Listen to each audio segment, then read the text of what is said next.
भगवान की जय। जय। पारस भाई की आवाज आ रही है?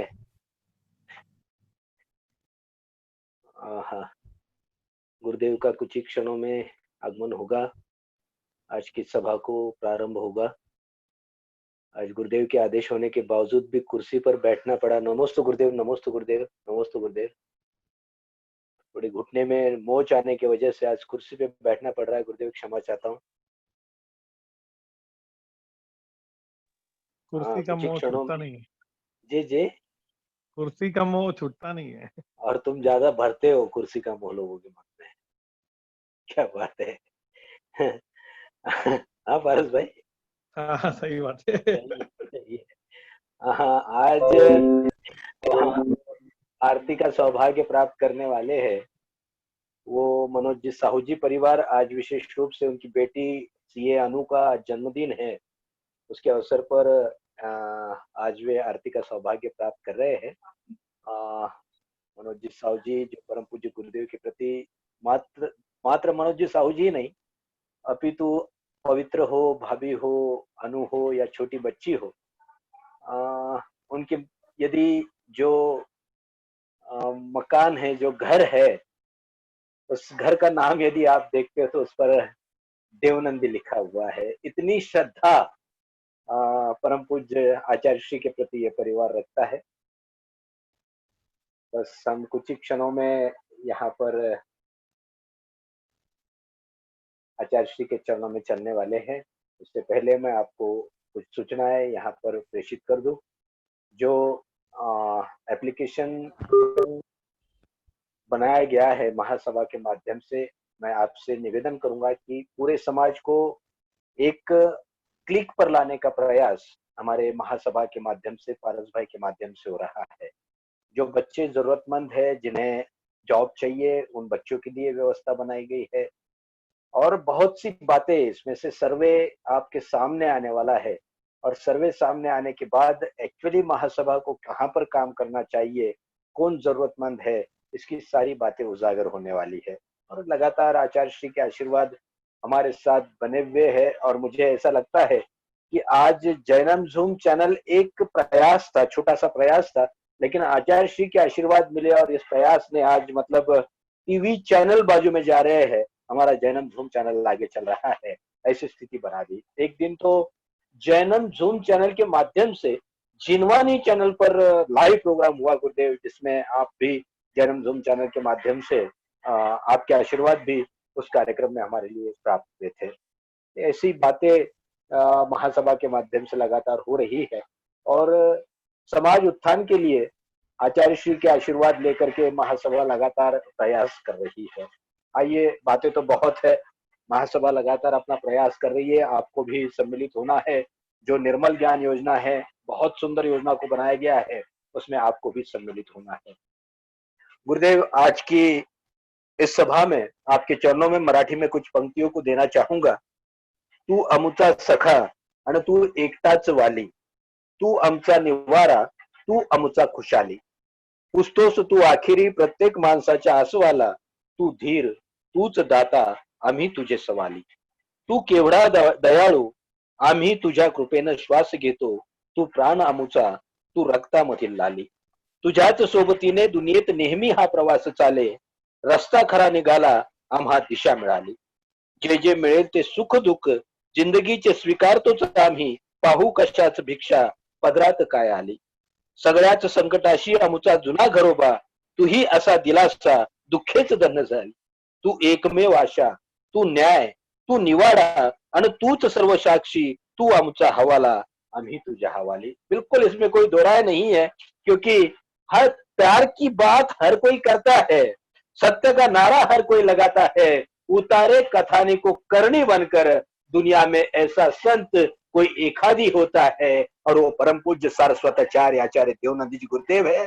चलते हैं, परम पूज्य आचार्य श्री के चरणों में निवेदन करते हैं, हे स्वामी हमें मार्गदर्शन दे, हमें आशीर्वाद प्रदान करे। बोलिए परम पूज्य सारस्वताचार्य देवनंदी जी गुरुदेव की जय। परम पूज्य सारस्वताचार्य प्रज्ञा श्रमण आचार्य श्री देवनंदी जी गुरुदेव।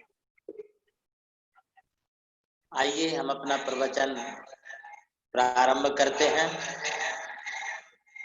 आप सब लोग अपने अपने स्थान पर स्थानापन्न हो जाएं और इस कोरोना के दरमियान लगे हुए समूह शरण को आप जो हैं प्रत्यक्ष रूप से देखें।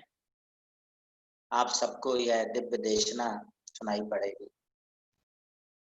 जीव मन ने लाहा लाहे संजो पिप जोगे बंदोरे से दुखा दो समदा सामय हम नाम तो सामी हम जिनवरे तितरे केवली अनंत जिने नर पबर लोय महिये महापन्ने लोय सुजो यरे धम्मम ते तंकर जिने बंदे अरहंते कित्ते से 24 चेव केवलिनो उसेमजियम च वंदे संभव अभिनंदनम च सुभियम च पवम सुपासम जिनम च चंदपहम वंदे सुभियं च पुप्यंतम सयल सयम च वासुपूज्यम च विमन मनंतम बम्बम धम्मम संतम च वंदामि कुंतुम च जिनवरिंदम मरम च मल्लिम च सुभियम च नमिम बंदामि रथनेमि तैपासम वर्तमानम च एवं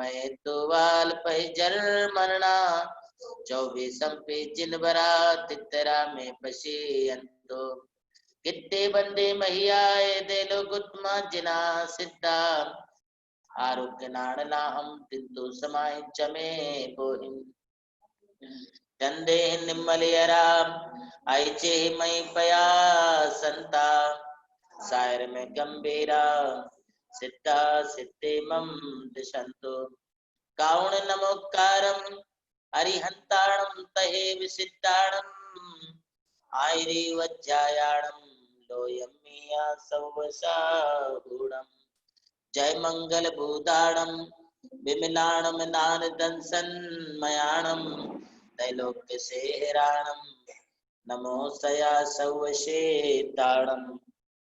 सर्वप्रथम इस युग के अंतिम तीर्थंकर शासन नायक युग प्रमुख भगवान महावीर स्वामी और उनकी आराध्य आचार्य आर्ष परंपरा के कट्टर समर्थक परम पूज्य गणाधिपति गणधर आचार्य गुरुवर श्री कुंतु सागर जी महाराज के श्री चरणों में अपना नमोस्तु निवेदित करते हुए आप सब लोगों के जीवन को मंगलमय बनाने के लिए आज का यह उपदेश, मुझे आशा और विश्वास है कि आप जो प्रतिदिन इस उपदेश को सुन रहे हैं, यदि आप थोड़ा थोड़ा भी ग्रहण करेंगे तो आपके जीवन में अथाह ज्ञान का भंडार निश्चित रूप से भर जाएगा।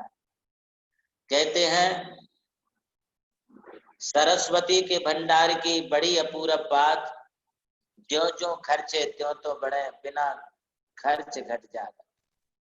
यह सरस्वती हम जितनी दूसरे के लिए देते हैं, जितनी ज्ञान की बात हम दूसरे को बताते हैं और अपने जीवन में उतारते हैं, उतनी उतनी सरस्वती अपने ऊपर प्रसन्न होती है और एक दिन यही सरस्वती हमारे लिए केवल ज्ञान के रूप में प्राप्त हो जाती है, जिसे हम संपूर्ण ज्ञान कहते हैं, जिसे अनंत ज्ञान कहते हैं, छाया ज्ञान कहते हैं। उस छाया के ज्ञान के रूप में परिणमित होती है। मात्र इस ज्ञान के साथ इतनी सी एक छोटी सी शर्त है कि आप अपने ज्ञान को बढ़ाने के लिए सदैव शास्त्रों का स्वाध्याय करें, क्योंकि एक एक अक्षर भी यदि हम रोज प्रतिदिन सीखते हैं तो आज जैसे हमारे घर के छोटे छोटे बच्चे, हमारे पोता पोती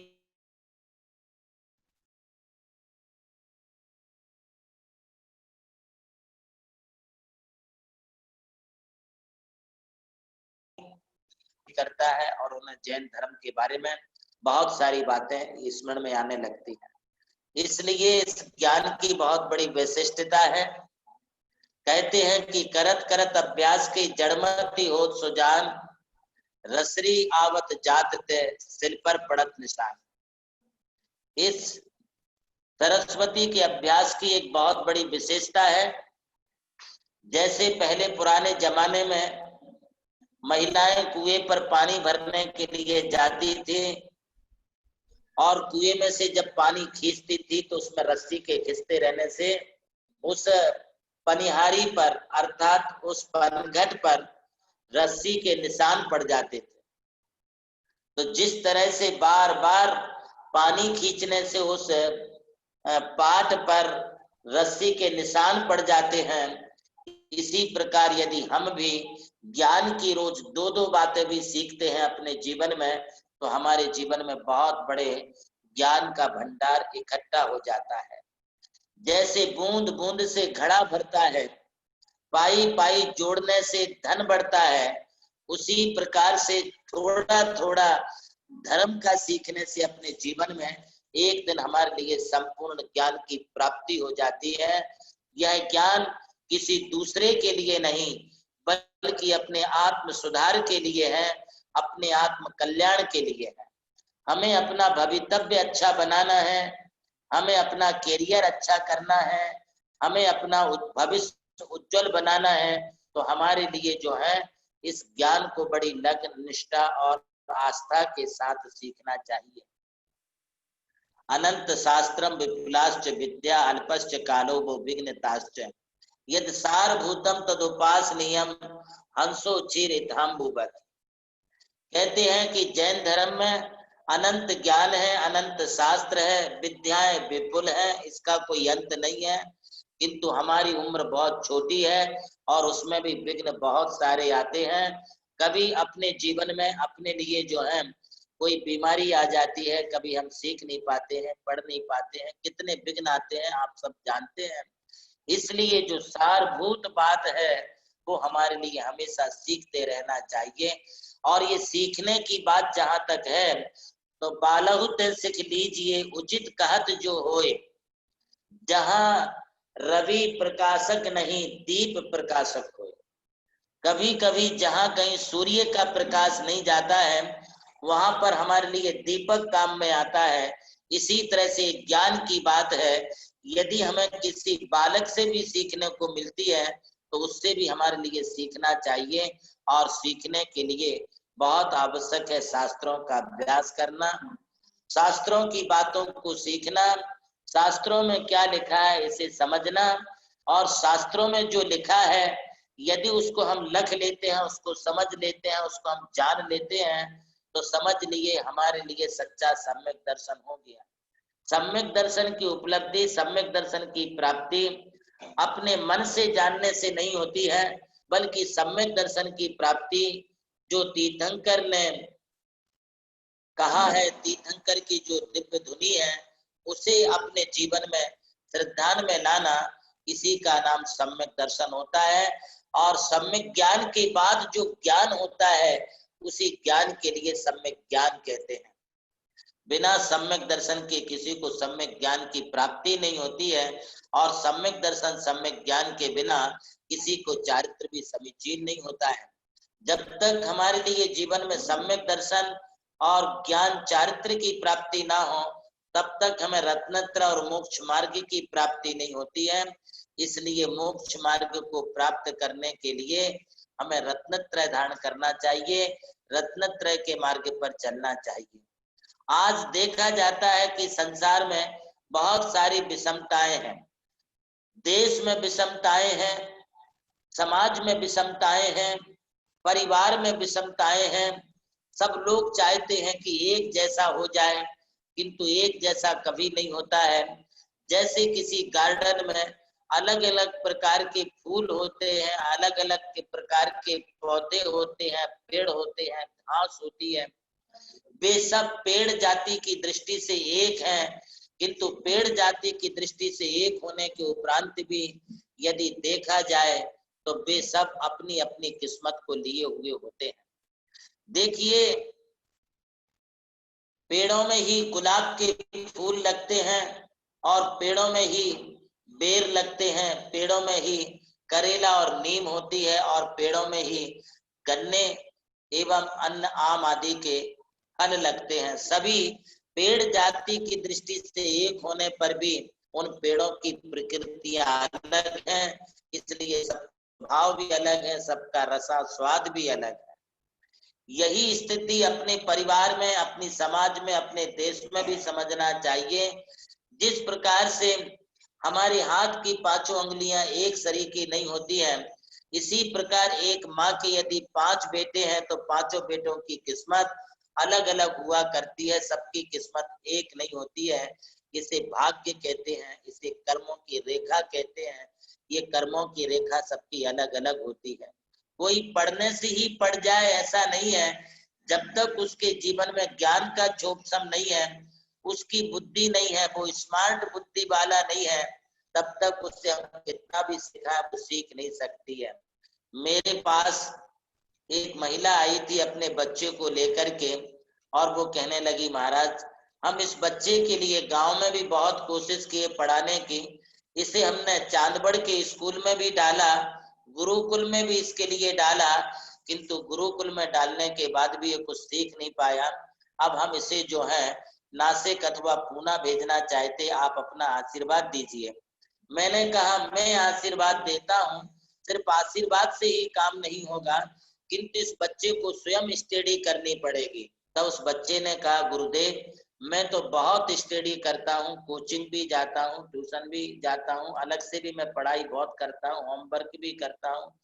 पढ़ते वक्त मुझे ऐसा लगता है कि मैंने बहुत पढ़ लिया, मैंने बहुत सीख लिया, मुझे सारा याद हो गया, अब मैं भूलूंगा नहीं।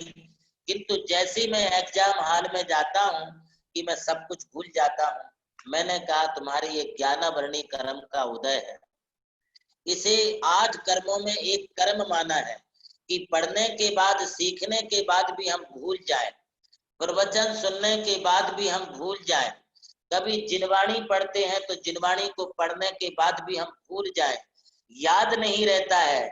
इसमें हमारा तीव्र ज्ञानावरणी कर्म का उदय होता है, और ये ज्ञानावरणी कर्म के उदय से हम अच्छी बातें अपने जीवन में न सीख पाते हैं, न ग्रहण कर पाते हैं, ना उसे हम जीवन में स्वीकार कर पाते हैं। यदि स्वीकार करना है, यदि हमारे लिए ग्रहण करना है, यदि उसकी धारणा बनानी है, तो हमारे लिए अपने ज्ञान की बातों को हमेशा ही जो है सीखने के साथ साथ दूसरों को भी सीखने का अवसर देना।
हाँ, आवाज शुरू हो गई।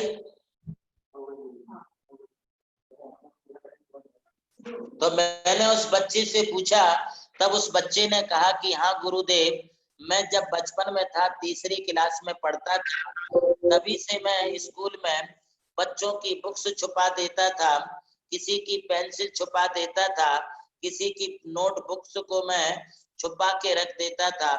मैंने कहा बेटा ये तू बहुत गलत काम करता था। फिर उससे पूछे जाने पर उसने कहा कि मैं घर में भी जिनवाणी को छुपा छुपा के रख देता था, जो पूजा की किताब होती है, भक्ताम्बर की किताब होती है, उसी भी मैं छुपा के रखता था।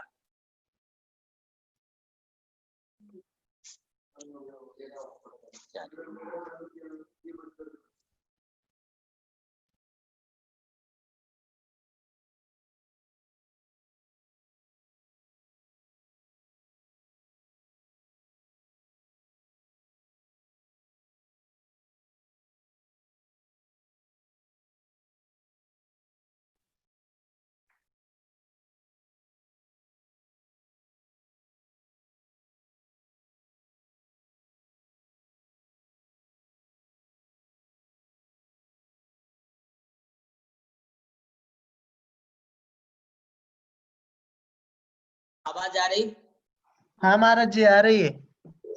हाँ, हमारे को डिस्टर्ब हो जाता है नेटवर्क की वजह से।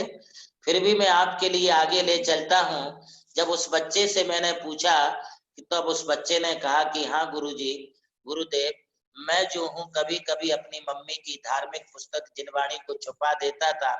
मैंने कहा तुम बहुत बड़ी गलती करते थे। जिनवाणी को छुपाना अथवा किसी की बुक्स को छुपा देना, चुरा लेना, इससे हमें ज्ञानावरणी कर्म का भी बंद होता है। और इस ज्ञानावरणी कर्म के बंद के कारण आज हम धर्म की, ज्ञान की बातें नहीं सीख पाते हैं। उसने एक और बात हमारे लिए बताई। बोले जब कहीं प्रवचन होते थे तो हम लोग प्रवचन सभा में जाते थे और प्रवचन सभा में जाकर के वहां हम लोग बहुत धमाल मचाते थे, बहुत खेलते थे और हम ऊधम करते थे, मस्ती करते थे। हमें प्रवचन सभा में महाराज लोग रोकते थे, किंतु हम और भी ज्यादा धमाल करते थे। मैंने कहा देखिए, यदि किसी प्रवचन सभा में जाकर के, किसी भी सभा में जाके धमाल करोगे, मस्ती करोगे, प्रवचन में व्यवधान करोगे, तो इससे भी तुम्हारे लिए ज्ञानावरणी कर्म का बंद होगा। और इस ज्ञानावरणी कर्म बंद के कारण आज तुम्हें सीखने पर भी याद नहीं होता है। तुम हजारों रुपए जो है कोचिंग में खर्च करते हो, हजारों रुपए तुम स्कूल की फीस भरते हो, हजारों रुपए की तुम बुक्स लेके आते हो, साल में तुम्हारी पढ़ाई के लिए लाखों रुपए खर्च होता है। इसके बावजूद भी जो है तुम्हारे लिए जो है ज्ञान की प्राप्ति नहीं होती है, क्योंकि तुमने इस प्रकार के व्यवधान डाले हैं। कर्मों का आश्रय कैसे होता है, इस बच्चे के उदाहरण से मैं तुम्हारे लिए बात बताना चाहता हूँ। ये मत सोचना कि बच्चे छोटे हैं, बचपन में हैं, अभी बहुत जानते नहीं है, कुछ भी नहीं जानते हैं, इसलिए बच्चों को कर्म बंद नहीं होगा, ऐसी बात नहीं है। यदि बच्चे छोटे हैं या बच्चे बड़े हैं, अबोध हैं, नाबालिग हैं, ऐसी अवस्था में भी उनके लिए भी जो है अच्छे और बुरे कर्मों का आश्रय होता है, उनको भी अच्छे और बुरे कर्मों का बंद होता है। और इस कर्म बंद के कारण उन्हें जीवन में इसी प्रकार की परिस्थितियों का सामना करना पड़ता है। एक सेठ जी आए, बोले क्या करें, हमारा तो दुकान में जो है दिमाग ही नहीं चलता है, बिजनेस में दिमाग ही नहीं चलता है। मैंने कहा तुमने जो है किसी के लिए धोखा दिया होगा, किसी का जो है हिसाब किताब में गड़बड़ी की होगी। तब सेठ जी ने बताया कि हाँ महाराज, हमारे द्वारा जो है बहुत दफे हमने हिसाब में थोड़ी सी हेरा फेरी की। मैंने कहा इसी हेरा फेरी के कारण आज तुम्हारा दिमाग नहीं चलता है। तुम लोगों के साथ अच्छा करो, अच्छा व्यवहार करो, लोगों के साथ अच्छे से आप पेश आओ, अच्छा आप उनके साथ में अपना व्यवहार रखो, तो तुम्हारा दिमाग धंधे पानी में भी अच्छा चलेगा, घर में भी तुम्हारा दिमाग अच्छा लगेगा। हमारे आचार्य श्री उमा स्वामी जी ने अपने तत्वार सूत्र में एक बात कही है कि तद प्रदोष निहन्न मात्सर अंतराय साधनो गाता ज्ञान दर्शना वर्ण्यो।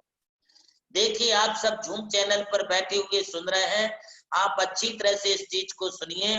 यदि हम किसी के ज्ञानी के ज्ञान को दोष देते हैं, किसी के प्रवचन अर्थात यदि मोक्ष मार्ग का प्रवचन दे रहे हैं, धर्म की कोई बात बता रहे हैं और उस धर्म की बात बताने वाले के लिए हम कोई दोष देते हैं, कोई अपवाद लगाते हैं, उसकी निंदा करते हैं, उसकी बुराई करते हैं, उसके खिलाफ बोलते हैं, उसके बारे में हम कुछ गलत सलत कमेंट्स करते हैं, तो ये गलत कमेंट्स करने के कारण भी हमारे लिए जीवन में बौद्धिक क्षमताएं प्राप्त नहीं होती हैं, हमारे ज्ञान का पर्दा पड़ जाता है। और ज्ञान का पर्दा पड़ने के बाद हमें अपने सामने भी कुछ होगा तो वो भी हमारे लिए दिखलाई नहीं पड़ता है।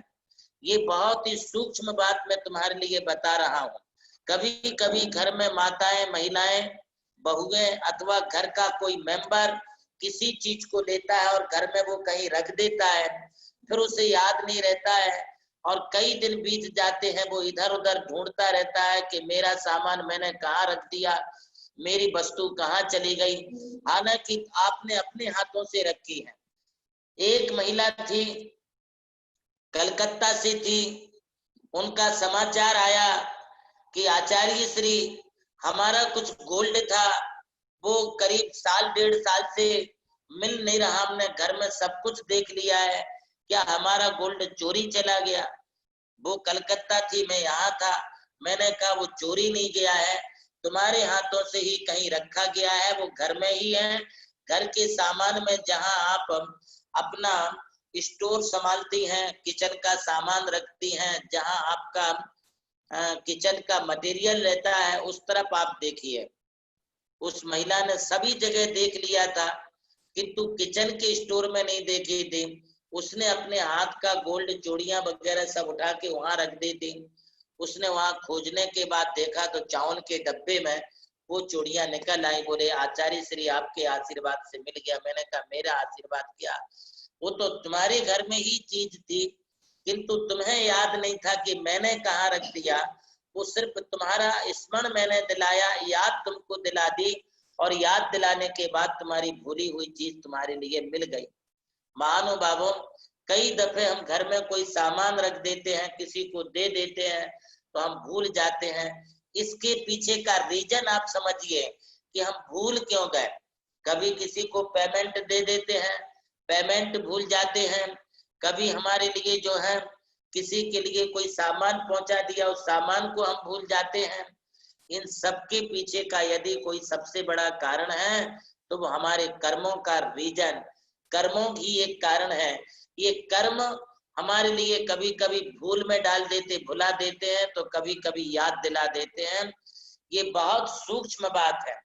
इसलिए हम कभी किसी को शास्त्र पढ़ते हुए को, शास्त्र बांचते हुए को, शास्त्र लिखते हुए को, शास्त्र का व्याख्यान देते हुए को कोई व्यवधान न डालें। यदि हमें ज्ञान सीखना है, अपने जीवन में ज्ञान प्राप्त करना है, तो हम ज्ञानियों के ज्ञान की कदर करना सीखें। यदि हमें ज्ञानी बनना है, एजुकेटेड बनना है, बुद्धिजीवी बनना है, शिक्षाविद बनना है, तो हम दूसरे की शिक्षाओं को अपने जीवन में लाएं। हम शास्त्रों की कदर करना सीखें, विद्वानों की कदर करना हम सीखें, तो हमारा ज्ञान निश्चित रूप से बढ़ेगा। मैं भी जब दीक्षा के लिए गुरुदेव के पास आया, तब गुरुदेव ने कहा बेटा आप दीक्षा ले लो। मैंने गुरुदेव को कहा गुरुदेव मुझे नमोकार मंत्र के अलावा कुछ भी नहीं आता है। तब गुरुदेव ने कहा तुम गुरु के पास आ गए, गुरु की सेवा से तुम्हारे लिए बहुत ज्ञान की प्राप्ति होगी। आज तुम्हें बोलना नहीं आता है, कल तुम दीक्षा ले लोगे तो दीक्षा के बाद तुम दूसरों की बोलती बंद कर दोगे, इतना तुम्हारे लिए ज्ञान होगा, इतनी तुम्हारे लिए वाचा सिद्धि होगी। महानुभावों, ये ज्ञान की महिमा अपरंपार और अगम्य है। इस ज्ञान को आपको भी सीखना है, और आपको सीखना है तो ज्ञानियों की कदर, ज्ञानियों की विनय, ज्ञानियों की अनुनय हमें करना चाहिए। उनकी सेवा शुश्रूषा करें, उनकी भक्ति करें, उनकी हम जो है वैयावृत्ति करें, उनके लिए आहार आदि हम दें। इससे हमारे जीवन में ज्ञान बढ़ेगा। ज्ञान बढ़ेगा ज्ञान दान देने से।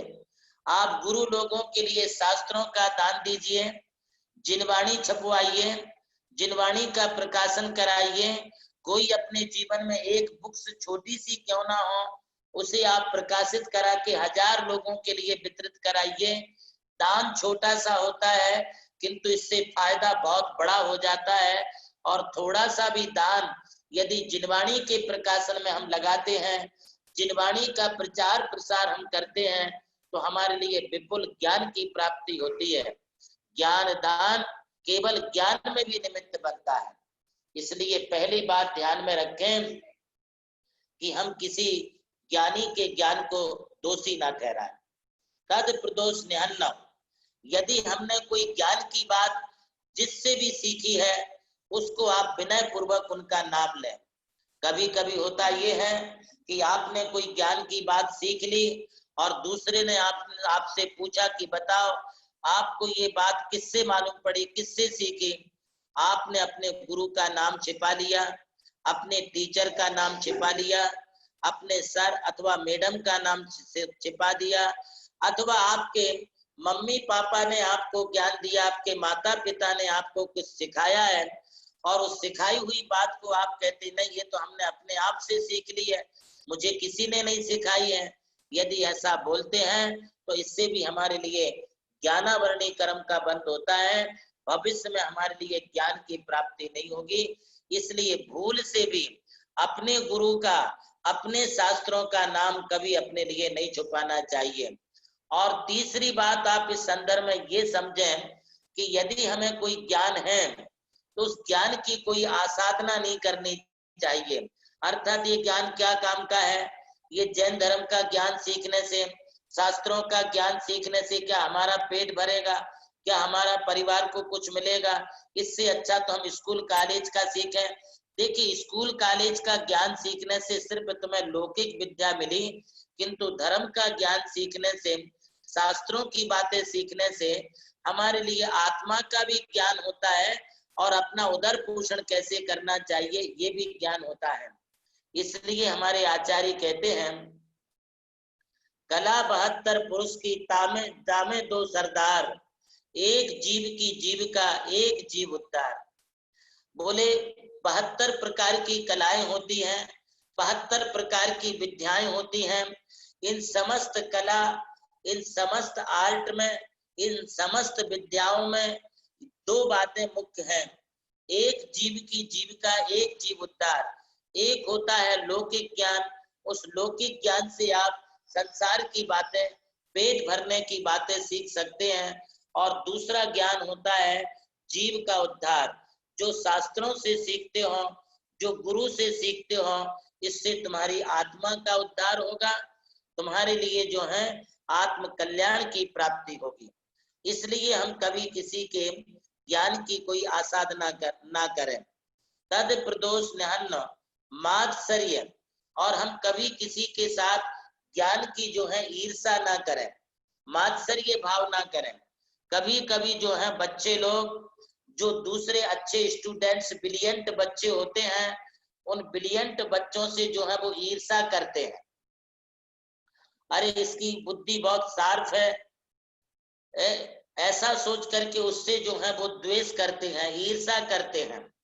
और इस ईर्षा द्वेष करने के कारण उनमें बड़ी हीन भावना आ जाती है, और इस हीन भावना के कारण पुनः उनके लिए कर्म का बंध होता है। इसलिए हम कभी किसी भी प्रकार से किसी के साथ ज्ञान में कोई स्पर्धा ना करें। ज्ञान सीखने की चीज होती है, ये स्पर्धा की चीज नहीं होती है, ये प्रतिद्वंदी की चीज नहीं है। प्रतिद्वंदी बनना है तो हमें कोई गेम्स में बनना चाहिए कि हम कैसे आगे बढ़ें, ज्ञान में कैसे आगे बढ़ें, खेल कूद में कैसे आगे बढ़ें, अपनी बॉडी को हम कैसे अच्छा बनाएं। इन बातों की हम जो है प्रतिद्वंदी करें। इसमें हार जीत की कोई बात नहीं है। जो जितना पढ़ेगा वो उतना ही आगे बढ़ेगा। इसलिए हम किसी के साथ ज्ञान के मामले में कोई ईर्षा के भाव, मात्सर्य के भाव ना रखें। और चौथी बात है, तद प्रदोष निहन्न मात्सर्य अंतराय, हम किसी के ज्ञान में कोई अंतराय ना डालें। कभी कोई बच्चे स्टडी करते हैं और आप उसकी लाइट बंद कर देते हैं। लाइट बंद कर दिया तो बताइए वो कैसे पढ़ पाएगा? नहीं पढ़ पाएगा। इसी प्रकार से तुम्हारी माँ कोई शास्त्र पढ़ती है, व्याख्यान पढ़ती है, पंडित का प्रवचन होता है, और आपने जो है वहां लाइट बंद कर दिया, माइक बंद कर दिया, तो बताइए उनके कैसे प्रवचन होंगे? इसलिए आप जो है कभी किसी के लिए भी अंतराय न डालें। साधनोपघाता, और न किसी के ज्ञान का घात करें, न किसी प्रकार की आसाधना करें। इन सारी बातों से आप बचेंगे तो हमारे लिए ज्ञान की बहुत बड़ी उपलब्धि होगी। एक दिन हम भी बहुत बड़े ज्ञानी बन सकते हैं। ज्ञानी बनने के लिए सिर्फ हमें ज्ञानियों की कदर करना, आचार्य उपाध्याय साधुओं की सेवा करना, माता पिता की सेवा करना, ये बहुत आवश्यक होता है। हम जब यह करते हैं तब हमारे जीवन में ऑटोमेटिकली हमें ज्ञान की प्राप्ति होती है। वैसे भी हमारे नीति शास्त्र कहते हैं कि अभिवादनशीलस्य नित्यं वर्धन्ति चत्वारः, बोले जो दूसरों की विनय करता है, सेवा करता है, उसके जीवन में 4 बातों की वृद्धि होती है। वे 4 बातें कौन कौन सी हैं? तो समझिए आप आयु विद्या यशो बलम। सबसे पहले हमारी आयु बढ़ती है, हम दूसरों की सेवा करें, दूसरों का अभिवादन करें, शिष्टाचार से रहें, एक दूसरे के प्रति हम जो है आदर और अदब करें, एक दूसरे की इज्जत करें, एक दूसरे को हम रिस्पेक्ट दे करके चलें। ये ना सोचे कि ये हमारा छोटा बच्चा है, इसका क्या रिस्पेक्ट करना। यदि आप बच्चों का रिस्पेक्ट नहीं करेंगे, ज्ञानी होके, बड़े होके, समझदार होके, यदि हम छोटे लोगों का आदर नहीं करेंगे, छोटे लोगों को प्यार से नहीं बोलेंगे, छोटे लोगों को हम मोहब्बत से और प्यार से यदि बात नहीं करेंगे, तो बताइए वो तुमसे कैसे बातें करेंगे। मैं अपने बचपन की बात बता रहा हूँ। मैं उस समय बहुत छोटी उम्र का था, 10-12 साल का होऊंगा, और 10-12 साल की उम्र में हम जब घर के बाहर निकलते थे तो हमारे घर के सामने एक बहुत बड़े सेठ का घर है, आज भी है। हम जैसे ही बाहर निकलते थे तो मुझे वो, हालांकि उस समय उनकी उम्र होगी 60, 65, 70 साल की, मेरी उम्र थी 10-12 साल की। जैसे ही मैं बाहर निकलता था तो मैं बाहर निकल के चुपचाप चला जाता था। उनके मन में आया तो अब उन्होंने क्या किया, मैं एक दिन घर से बाहर निकला और जैसे ही बाहर निकला कि बाहर निकलते समय जो है, फिर वो दादाजी जो बैठे थे उन्होंने कहा, जय जिनेंद्र मुन्ना। मेरा नाम उस समय मुन्ना बोल करके बोलते थे, तो मुझे जय जिनेंद्र मुन्ना ऐसा बोला। मैंने, अरे इतने बड़े दादाजी मुझे जय जिनेंद्र कर रहे हैं, तो मैं तुरंत जाकर के उनको बोला, दादाजी जय जिनेंद्र, उनके पांव छुए। अब 1 दिन हो गया, 2 दिन हो गया, 3 दिन हो गया, मैं जब भी बाहर निकलूं या मुझे दिख जाए तो वो दादाजी हमेशा मुझे जय जिनेंद्र बोलते हैं। ऐसा 8-15 दिन हो गया। तब मुझे लगा कि ये इनको करने के पहले मुझे करना चाहिए, मेरी गलती यहाँ पर हो रही है। मैंने उन्हें रिस्पेक्ट देना शुरू किया और उन्होंने मुझे आशीर्वाद देना प्रारंभ किया। और जैसे ही मैंने उनको रिस्पेक्ट करना शुरू किया, ये रिस्पेक्ट उन्होंने सिखाया, ये विनय उन्होंने सिखाई, ये अदब उन्होंने सिखाया। मैंने उनकी विनय की तो उन्होंने आशीर्वाद दिया, बेटा ये विनय करने से, बड़ों के सामने झुकने से एक दिन तुम्हारे सामने दुनिया झुकेगी। झुकाने वाला चाहिए, दुनिया झुकती है। तो ये सूत्र उन्होंने हमें दिया और आज उस विनय को, प्यार को, प्रेम को सीखने के बाद आज सारी दुनिया अपने लिए नमस्कार करती है। तो नमस्कार करने से पहले ही बात है कि आयुष्मान भवा, हमें लंबी आयु के आशीर्वाद मिलता है। दूसरी बात यह है कि शिष्टाचार के पालन करें, दूसरों का आदर अदब करें, रिस्पेक्ट करें, तो हमारे लिए विद्या की प्राप्ति होती, मतलब ज्ञान मिलता है। देखिए, ज्ञान संपादन करने के 4 उपाय होते हैं। एक उपाय है गुरु, दूसरा उपाय है शास्त्र, पुस्तक, तीसरा उपाय है स्वयं का पुरुषार्थ, और चौथा उपाय है अपनी स्वयं की बुद्धि या पूर्व जन्म का भाग्य। तो गुरु हमें पाव अर्थात 25% ज्ञान देते हैं। शास्त्रों से 25% ज्ञान मिलता है, 50% हो गया, 50% हो गया, और 25% ज्ञान जो है वो अपनी बुद्धि लगाने से मिलता है। दूसरा कोई कितना भी बताए, जब तक अपन अपनी बुद्धि नहीं लगाएंगे तब तक हमारे लिए नॉलेज, ज्ञान नहीं मिल सकता है। और चौथी बात है कि कुछ बातें हमें अनुभव से सीखनी पड़ती हैं, कुछ बातें पूर्व जन्म से आती हैं, वो 25% होता है, तब जाकर के 100% अपने लिए ज्ञान की प्राप्ति होती है। तो विद्या की प्राप्ति भी शिष्टाचार के पालन करने से, एक दूसरे को रिस्पेक्ट देने से, एक दूसरे को नमस्कार करने से हमारे ज्ञान की वृद्धि होती है। और तीसरी बात है, ज्ञान जब हम दूसरे का शिष्टाचार पालते हैं तो हमारे लिए यश अर्थात हर काम में सफलता मिलती है। सभी लोग हमारे काम की तारीफ करेंगे, सभी लोग हमारे लिए जो है बहुत बड़प्पन देंगे, वाह कितना अच्छा काम किया, कितना अच्छा कार्य कर रहे, ये तो बहुत अच्छी बात है। तो हमारे काम की लोग तारीफ कब करेंगे? जब हम शिष्टाचार पालेंगे। आजकल घर में बहुएं बहुत काम करती हैं, किंतु कोई सास बहू की प्रशंसा नहीं करती, तारीफ नहीं करती, हमेशा यही बोलती है ये तो बस बैठी रहती है, सोती रहती है रूम में, कभी बाहर निकली तो थोड़ा किया तो किया, नहीं तो वो भी नहीं करती है। तो इस प्रकार से जो है सास उलाहना देती है। तो ये उलाहना अपनी बंद हो, इसके लिए हमें क्या करना चाहिए? रिस्पेक्ट करो। आप जो है बड़ों का रिस्पेक्ट करो, छोटों का रिस्पेक्ट करो, सबके लिए हितायुक्त का आप जो है आदर सम्मान दो। आदर सम्मान देने से उनका सम्मान नहीं तुम्हारा सम्मान बढ़ेगा, उनका गौरव नहीं तुम्हारा गौरव बढ़ेगा, उनका नहीं तुम्हारे जीवन के विकास के द्वार खुल जाएंगे। इसलिए रिस्पेक्ट देना चाहिए। और चौथी बात है आयु विद्या यशो बलम, अपने को हर कार्य करने के लिए बलम सामर्थ्य मिलता है, शक्ति मिलती है। यदि आप कोई काम के लिए घर से बाहर निकल रहे हैं तो सबसे पहले अपने गुरु को, भगवान को याद कर लो। उसके बाद यदि माता पिता हैं तो उनको याद करके, माता पिता दादा दादी, उनको आप धोख दो, प्रणाम करो, उनके चरण स्पर्श करो, उनका आशीर्वाद लेकर के फिर तुम घर के बाहर अपना पांव रखो। देखो आपके लिए कैसे सफलता नहीं मिलती, कैसे ताकत नहीं मिलती। कई बार आप जो है डिप्रेशन में आ जाते हैं, मन में ये भावना आ जाती है हम ये काम कर पाएंगे कि नहीं कर पाएंगे, ये काम होगा कि नहीं होगा।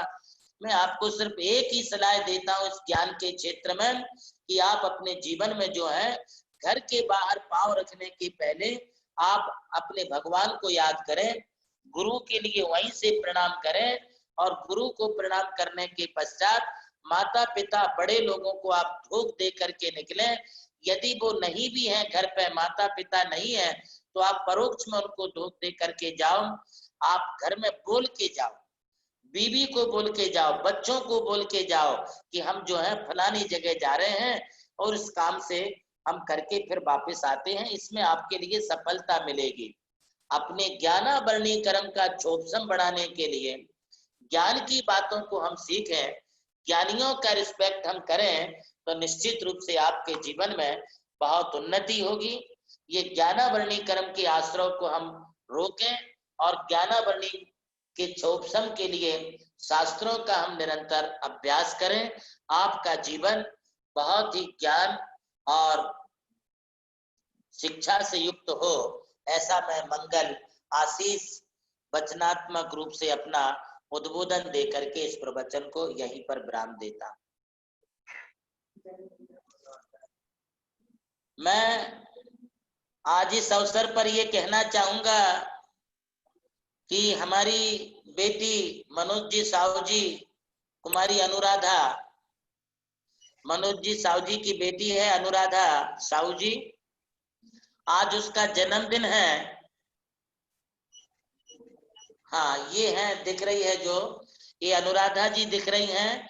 आज मैं कुमारी अनुराधा के लिए बहुत बहुत आशीर्वाद देता हूँ बेटा। आप इसी प्रकार से अपने जन्मदिन पर, मम्मी पापा आदि के जन्मदिन पर इसी प्रकार के मंगल कार्य करते रहिए, आपके जीवन की उन्नति हो, आप बहुत अच्छी स्टडी करके बहुत अच्छा जीवन जिए, ऐसी आशीर्वाद देता हूँ। आज इस बिटिया ने आहार दान के लिए 2500 रुपए जो है उसने ऑनलाइन भेजे, उसे बहुत बहुत आशीर्वाद। एवं हमारे भक्त हैं औरंगाबाद से ही श्री सुनील कुमार जी अजमेरा, औरंगाबाद सुनील जी अजमेरा हैं, आज उनका जन्मदिन है। मैं सुनील अजमेरा को भी अपना आशीर्वाद देता हूँ। आज उन्होंने अपने जन्मदिन पर 3100 रुपए ऑनलाइन यहाँ पर आहार दान में भेजे हैं, उन्हें मैं भी आशीर्वाद प्रदान करता हूँ। आज मैं एक और कहना चाहूंगा कि हमारे नीरज पाटनी घाटनांद्रा, नीरज पाटनी घाटनांद्रा वाले, उनकी बेटी ईसा पाटनी, उसने 12th में कि 10th में, 12th में 93% नंबर पाए हैं। मैं ईसा पाटनी के उज्जवल कैरियर और भविष्य के लिए बहुत बहुत ढेर सारा आशीर्वाद उसके लिए प्रदान करता हूं। अभी डिवाइस पर प्रवचन के बीच में देखे थे नीरज पाटनी, ठीक है। आइए भाई पारस जी। बोलिए परम पूज्य सरस्वताचार्य देवनंदी जी गुरुदेव की जय। गुरुदेव, अनुराधा सीए कर रही है और शायद अनुराधा अभी फाइनल्स का उसका एग्जाम हुआ है, उसके लिए आपके आशीर्वाद लगातार प्राप्त होते ही है। मैं अनुराधा सावली के लिए जो सीए की तैयारी कर रही है वो उसमें पूरी सक्सेस हो, सफलता प्राप्त करे, उसके लिए मेरा बहुत बहुत आशीर्वाद। जी गुरुदेव, मैंने 15 अगस्त शायद 2013 या 2014 का समय रहा होगा, गुरुदेव ने एक प्रवचन का विषय लिया था। गुरुदेव के पास सवेरे सवेरे 2 बेटियां पहुंच गई, गुरुदेव के आशीर्वाद प्राप्त किए, और गुरुदेव को उसमें से एक बेटी ने कहा कि गुरुदेव मुझे आज आपके जन्मदिन के अवसर पर कुछ नियम दीजिएगा।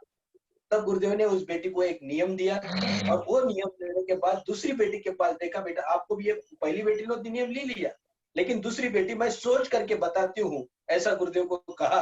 और गुरुदेव दोपहर में जब प्रवचन करने के लिए आकर के बैठे, तब उन्होंने जो प्रवचन किया था, जिन जिन लोगों ने उस प्रवचन को सुना होगा शायद उस प्रवचन को कभी भूला होगा, और जिन बेटियों ने सुना होगा शायद वो कभी भूलेंगे। वैसा ही आज यदि तुम जैसा बोओगे वैसा पाओगे, इस सत्यता को लेकर परम पूज्य गुरुदेव ने आज का प्रवचन यहाँ पर प्रेषित किया है। यदि आप दूसरों के लिए काम करते हो तो निश्चित रूप से प्रभु आपकी झोली में देगा, इसमें कोई दो राय नहीं है। हे स्वामी, नमोस्तु नमोस्तु नमोस्तु। चलते हैं आज के चर्चा समाधान के लिए। भरत जी लोहाड़े, मैं निवेदन करूंगा, कृपया चर्चा समाधान प्रारंभ करें। जय जिनेन्द्र। आइए चलते हैं चर्चा समाधान की ओर। जो भी अपनी जिज्ञासाओं का समाधान आचार्य श्री से चाहता है, वो अपने मोबाइल के राइट हैंड कॉर्नर में मोर नाम का एक बटन है, उस बटन में रेज हैंड करके एक बटन है, उसे क्लिक करे। जो अपना हैंड रेज करेगा उसे ही मौका दिया जाएगा। साथ में उसका वीडियो भी स्टार्ट होना चाहिए, तो ही उसे मौका मिलेगा। मैं बुलाना चाहूंगा सबसे पहले आरुष कविश भूषण कासलीवाल, कृपया अपना प्रश्न पूछे। नमस्ते महाराज जी। हाँ बेटा, आशीर्वाद। महाराज जी, मेरा प्रश्न ये है कि अगर हम रोज सरस्वती स्तोत्र पढ़ते हैं तो हमारा उससे ज्ञानावर्म कर्म कम होता है क्या? जी बेटा, बहुत सही बात है। यदि आप सरस्वती स्तोत्र पढ़ते हैं या नमोकार मंत्र पढ़ते हैं या पंच परमेष्टि का जाप देते हैं तो उससे निश्चित रूप से जो है आपका ज्ञानावर्णी कर्म कम हो जाएगा और ज्ञान बहुत अच्छा बढ़ेगा। इसीलिए तो उस स्तोत्र में कहा है कि सरस्वत्या प्रसादेन काव्यम कुर्वन्तु मानवा तस्मा निश्चल भावेन पूजनीया सरस्वती। श्री सर्वज्ञ मुखोत्पन्ना भारते बहुभाषिणी अज्ञान तिमिरमहन्ति विद्या बहु विकासिनी। सरस्वती मया दृष्टा दिव्या कमल लोचना हंस स्कंद समारूढ़ा बीना पुस्तक धारिणी। तो ऐसी जो सरस्वती देवी है, सरस्वती माता है, इसकी हम जब स्तुति करते हैं तो ये सरस्वती साक्षात सर्वज्ञ भगवान की वाणी ही होती है। और वो सर्वज्ञ भगवान की वाणी के रूप में सरस्वती की मूर्ति बनाई जाती है। उस मूर्ति के 4 हाथ होते हैं, हंसगामिनी होती है, वीणा वादन करती है, एक हाथ में बुक होती है, पुस्तक होती है, दूसरे हाथ में वीणा होती है, एक हाथ में उसके माला होती है और चौथे हाथ में उसके हाथ में वरद आशीर्वाद की मुद्रा होती है। इसलिए जो सरस्वती का स्तोत्र पढ़ता है उसके लिए निश्चित रूप से ज्ञान की, शिक्षा की, एजुकेशन की अच्छी प्राप्ति होती है। इसलिए तो कहते हैं सरस्वत्या सरस्वती नमस्तुभ्यं वरदे कामरूपिणी विद्यारंभम करिष्यामि सिद्धि भवतु मे सदा। हम सरस्वती को नमस्कार करके फिर अपना विद्याभ्यास शुरू करें तो हमारे लिए बहुत ज्ञान की प्राप्ति होती है। आज आरुष कासलीवाल ने पूरा ध्यान लगा करके हमारा प्रवचन सुना और प्रवचन में से ये प्रश्न भी निकाला उसने कि हम सरस्वती का स्तोत्र पढ़ते हैं तो हमारे लिए ज्ञानावर्णी कर्म का कम हो जाएगा। निश्चित रूप से कम होगा, बहुत ज्ञानी बनोगे आप, बहुत एजुकेटेड अच्छे बनोगे। अगला प्रश्न है पायल जी लोहाड़े।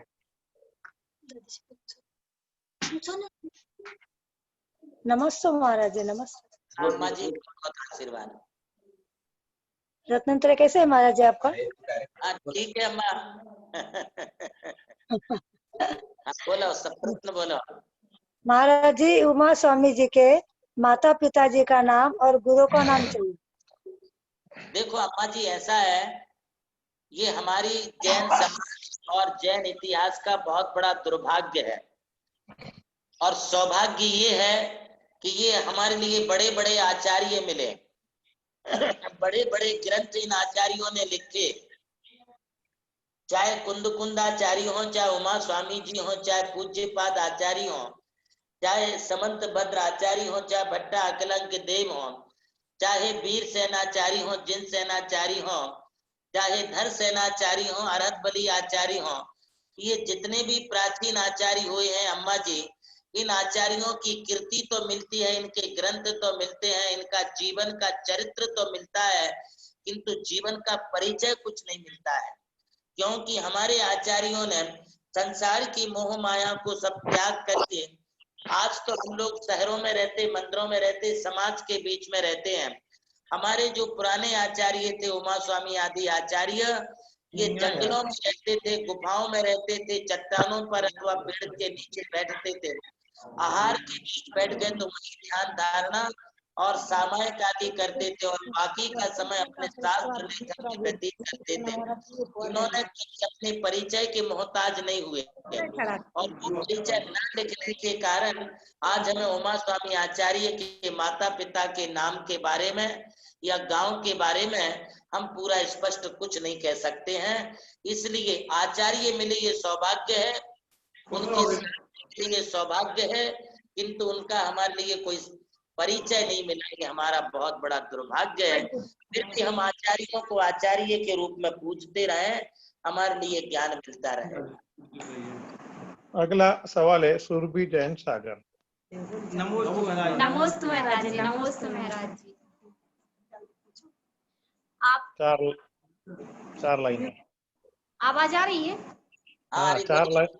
आपका सानिध्य पाकर भाग्य जगा हमारा, शीतल होता रहे तन मन बहे कृपा की धारा, संयम के पूर्ण प्रतिमान दिव्य नयन सितारे, आस्था के अप्रतिम केंद्र सत्सत बंधन हमारे, सत्सत बंधन हमारे। नमोस्तु महाराज जी, नमोस्तु महाराज जी। मेरी जिज्ञासा है कि पुण्य और भाग्य में क्या अंतर होता है?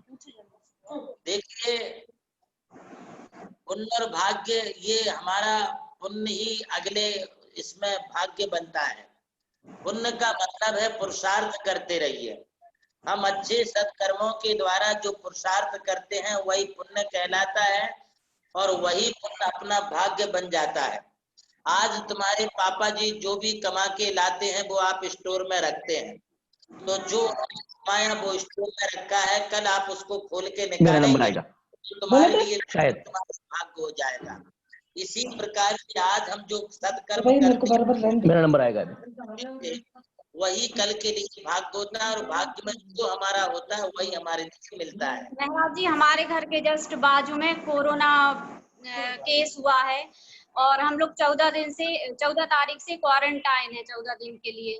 तो आप आशीर्वाद दीजिए कि इसका हम लोगों के ऊपर कोई प्रभाव ना पड़े। आज हम लोगों का सभी का टेस्ट भी हुआ है। मेरा पूरा आशीर्वाद है, कोई घबराने की बात नहीं है। नमोकार मंत्र की जाप करिए, आपको कोरोना नेगेटिव आएगा, आपको कोई घबराना नहीं है। और क्वारंटाइन में आप रहिए और घर पर ही भगवान की खूब भक्ति करिए, आपका सब ठीक हो जाएगा। अगला प्रश्न है अजित कुमार कसलीवाल, मुंबई। नमोस्तु गुरुदेव, नमोस्तु। मेरा सवाल ये है कि एक बार तो हम जैन समाज, हेलो आवाज आ रही सर? बोलिए। हाँ सर, एक बार तो हम हमारे जैन समाज का बंटवारा कर चुके हैं श्वेतंबर और दिगंबर के रूप में। अभी दिगंबर समाज को भी हम देख रहे हैं कि शायद 30 पंथी और 20 पंथी और 13 पंथी में बंटवारा हो सकता है, आप क्या कहेंगे? देखिए, ये बंटवारा नहीं है तो एक अहम की लड़ाई है, और जो अपने ईगो में आ जाते हैं वो नाना प्रकार के पंथवादों को अपने जीवन में बीजारोपण देते हैं। एक्चुअली आगम तो आगम ही है और आगम में जो लिखा है उसे जो फॉलो करके चले तो कोई विवाद वाली बात ही नहीं है। जिन्होंने आगम को छोड़ दिया, शास्त्र को छोड़ करके, शास्त्र की मर्यादा का उल्लंघन करके जिन मत से जो विपरीत जा रहे हैं, उन्होंने इस बात पर जरूर अमल करना चाहिए कि यदि हमें समाज को एकत्रित करना है, संगठित करना है, संस्कारित बनाना है, तो हमारे लिए शास्त्र की जो भी मर्यादा है उसके मुताबिक कार्य करना चाहिए। आप अपने युगों के कारण यदि शास्त्रों की मर्यादा को यदि तोड़ते हैं तो फिर वो नाना प्रकार के पंथ बनते जाएंगे। अभी आपने सिर्फ हम दिगंबर श्वेतांबर की बात कही और दिगंबरों में 13 पंथी 20 पंथी की बात कही। मैं तो आपको कहूंगा कि 13 पंथियों में और कई पंथ पैदा हो गए जो कई आमनाओं के नाम से चल रहे हैं, कई पंडितों के नाम से चल रहे हैं, कई साधुओं के गुरुओं के नाम से चल रहे हैं। इन पंथवादों को हम जब तक खत्म नहीं करेंगे तब तक हमारी जो है सामाजिक एकता नहीं बन सकती है। और सामाजिक एकता को बनाने के लिए हम वही शास्त्र पढ़ते हैं जो कुंद कुंदाचारी समंत भद्र उमा स्वामी जी ने लिखा है। बाकी लोग भी वही पढ़ते हैं, सिर्फ अर्थ वो अलग निकाल रहे हैं।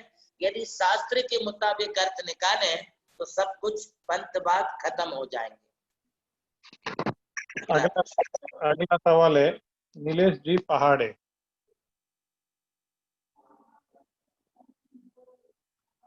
अनम्यूट कीजिए वहां से,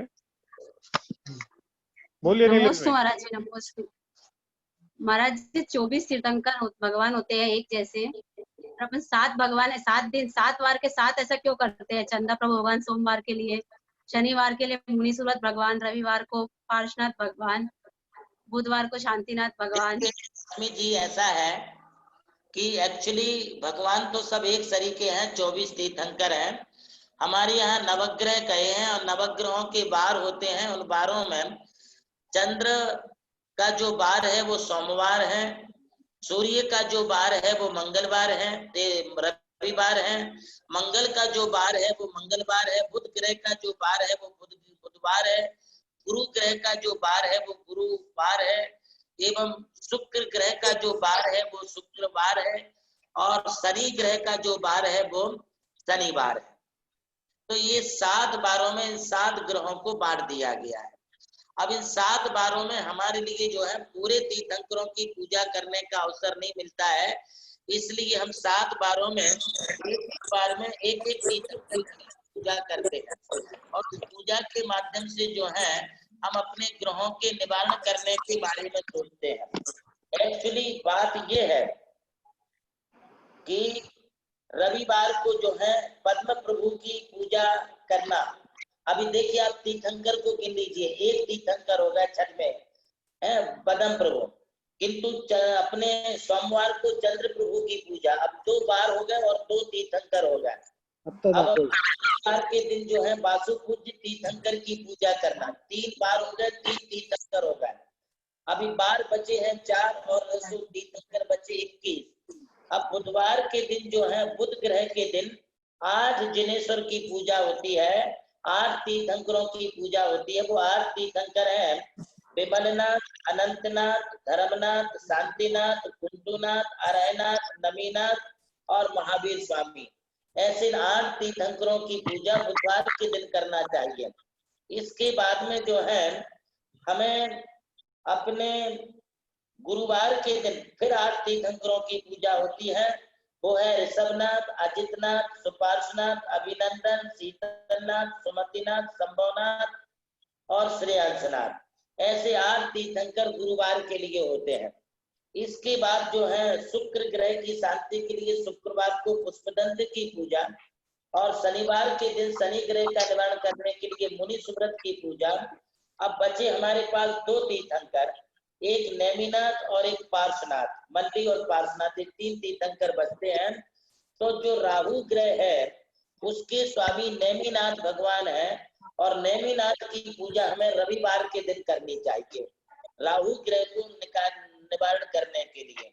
और केतु ग्रह की पूजा हमारे लिए जो है पार्श्वनाथ और मल्लीनाथ की पूजा करनी चाहिए, ये भी रविवार के दिन करना चाहिए। तो इस प्रकार से 24 तीर्थंकरों को नवग्रह में विभाजित कर दिया है। आप समझ गई होंगी मेरी बात को, इसे आप नोट कर लीजिएगा।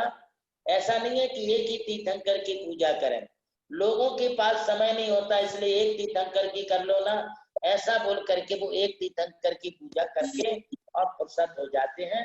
वैसे 24 तीर्थंकर हमारे बहुत पावरफुल तीर्थंकर हैं, इनको आप स्मरण करो, तीर्थंकरों का पावर तुम्हारे जीवन में आ जाएगा। अन्यथा मला अनम्यूट करेंगे। अगला प्रश्न है संतोष जी पेंडारी नागपुर। नमोस्तु गुरुदेव, नमोस्तु गुरुदेव, नमोस्तु गुरुदेव। आशीर्वाद। गुरुदेव, अभी पहले तो अपने संयुक्त कुटुंब थे तो सब लोग साथ में रहते थे, तो विधि और सूतक में अभिषेक पूजन कहीं से हो जाता था, लेकिन अभी विभक्त कुटुंब में यदि ऐसे समय पर अभिषेक नहीं हुआ तो क्या करना चाहिए गुरुदेव?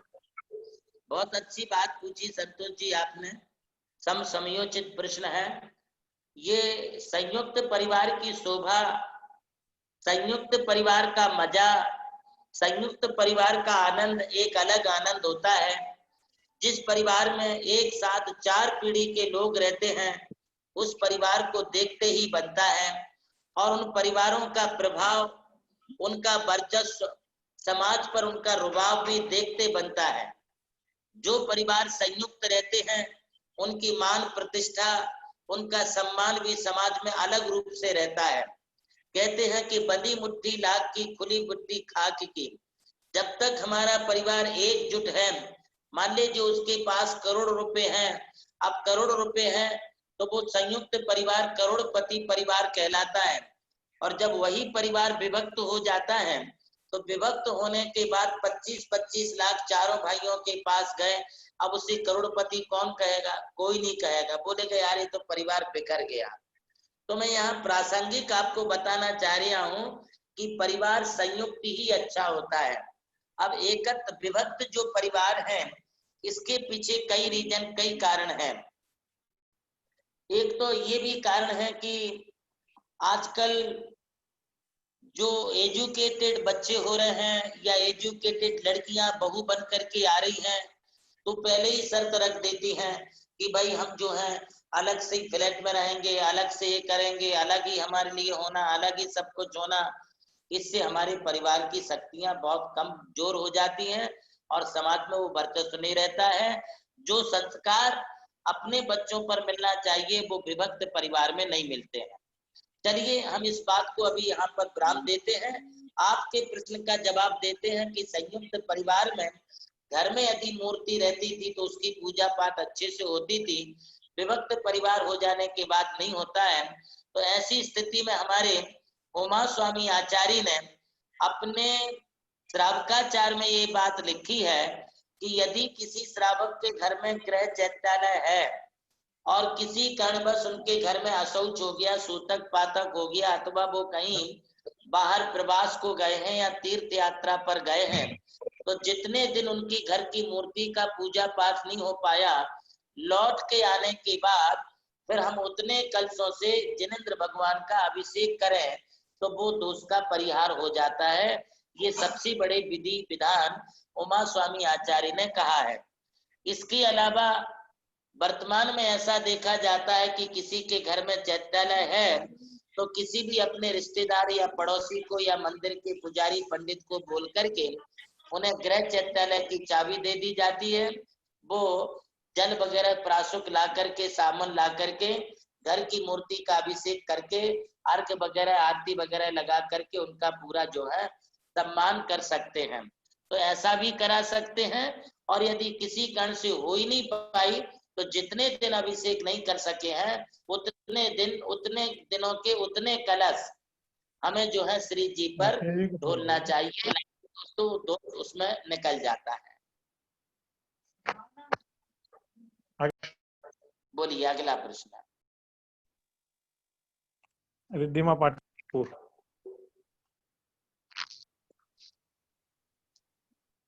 अगला प्रश्न है रिद्धिमा पाटनी नागपुर। आवाज आ रही है? आ रही आवाज, बोलिए बेटा। तुम्हारा जी नमो जोर से।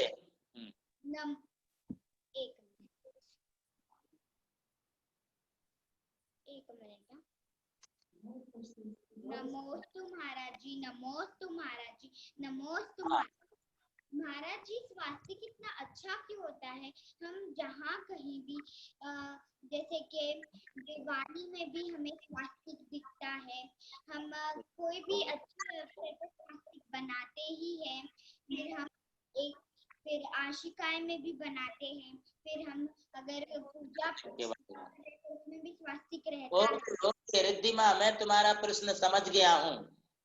देखिए, स्वस्तिक एक ऐसी चीज है जो अनपढ़ गंवार आदमी भी बना सकता है। इसके लिए कोई हमारे को अक्षर ज्ञान सीखने की जरूरत नहीं है। ये एक प्रकार की आर्ट है। ये स्वस्तिक है, एक ऐसा चिन्ह है जैसे हमारा नमोकार मंत्र कब से है, अनादि काल से है। इसी प्रकार से जो स्वस्तिक है ये भी अनादि काल से है। कहते हैं कि जब ये सारी सृष्टि खत्म होती है, तब सारी सृष्टि खत्म होने के बाद जो सम्मेद शिखर जी की जो 24 टोके हैं, वहां पर सुपारी के आकार का श्रीकार होता है। और जो तीर्थंकरों की जन्म नगरी है, सभी तीर्थंकर वैसे अयोध्या में ही जन्म लेते, अभी जो है अलग अलग नगरी में जन्म लिया है। तो जहाँ तीर्थंकर का जन्म होता है, सारी सृष्टि की समाप्ति होने पर वहां पर जो है स्वस्तिक बना हुआ दिखता है। वो स्वस्तिक बने हुए को देख करके दिया जाता है कि यहाँ तीर्थंकर का जन्म हुआ था। और यह श्रीकार अथवा जो है सुपारी का आकार होने से जान लेते थे कि यहाँ से तीर्थंकर मोक्ष गए। ये दो भूमियां शाश्वत होती हैं, इसलिए स्वस्तिक को अनादि निधन है और ये मंगल चिन्ह है। जब हम घर की वास्तु करते हैं तो वहां भी स्वस्तिक बनाते हैं। जब हम कोई कलश स्थापना करते हैं तो वहां भी हम स्वस्तिक बनाते हैं। अथवा जब कोई दीक्षा लेता है तो दीक्षा लेते समय उसे भी स्वस्तिक के ऊपर बैठाया जाता है। बेटा, ये स्वस्तिक बहुत मंगल है, शुभ चिन्ह है। स्वस्तिक को देखना, स्वस्तिक को बनाना, स्वस्तिक की पूजा करना, स्वस्ति रिद्धि के मंत्रों को पढ़ना, ये सब मंगल होता है। स्वस्तिक बनाने की अलग अलग विधि होती है, स्वस्तिक के अलग अलग अर्थ होते हैं। एक अर्थ में तुम्हें बताता हूँ कि ये स्वस्तिक की जो 4 लाइनें होती हैं, वे चारों दिशाओं की प्रतीक है।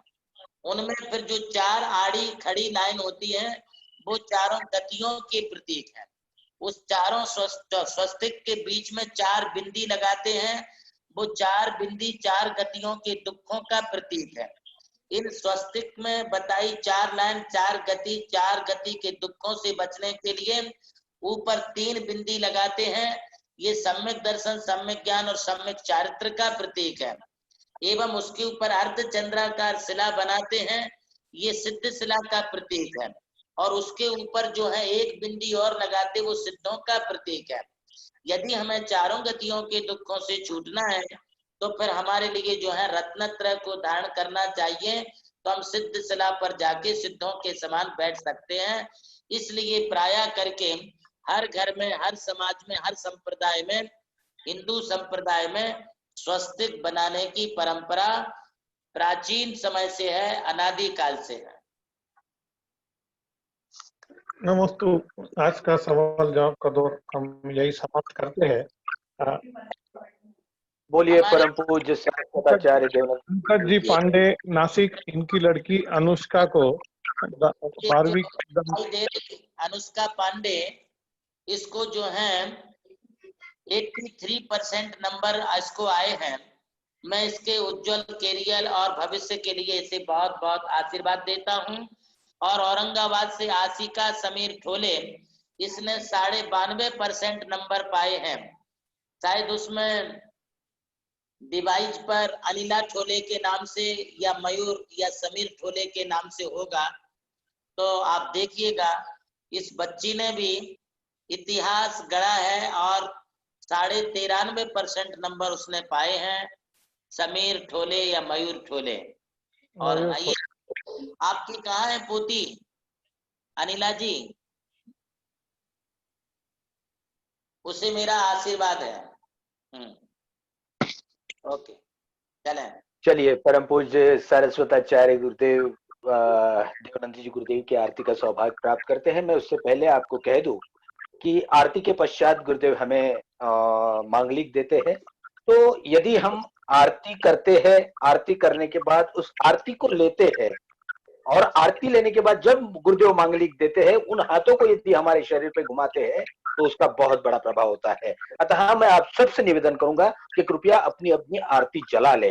आरती जला करके परम पूज्य गुरुदेव के महाआरती करने का सौभाग्य प्राप्त करें। उससे पहले हम चलते हैं प्राची हर्षल गंगवाल के पास। एक सुंदर सा भजन परम पूज्य गुरुदेव के श्री चरणों में समर्पित करना चाहती है। मुझे लगता है नमोकार तीर्थ पर ही प्राची परम पूज्य गुरुदेव के समोषण में वहां पर है। मैं निवेदन करूंगा प्राची हर्षल गंगवाल से वे अपना भजन प्रस्तुत करें। प्राची गंगवाल हमारे महावीर जी हर्षा जी गंगवाल इनकी पुत्र वधू है। जी वो कौन से डिवाइस पे है? कौन से डिवाइस पे है? महावीर जी सामने दिखाई दे रहे हैं, पूछो उनको कौन से डिवाइस पर है। जी महावीर जी, आपके डिवाइस का नाम क्या है? अश्विन गंगवाल या शुभम गंगवाल के नाम से देखिए। अश्विन या शुभम। आदरणीय चंदू जी कासलीवाल भी वहां पर है। साउंड पे आ गई हो? आ गई।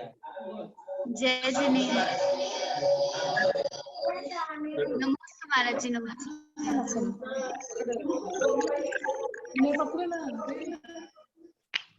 बोलो बोलो बेटा, बोलो जल्दी। नमस्ते महाराज जी, नमस्ते।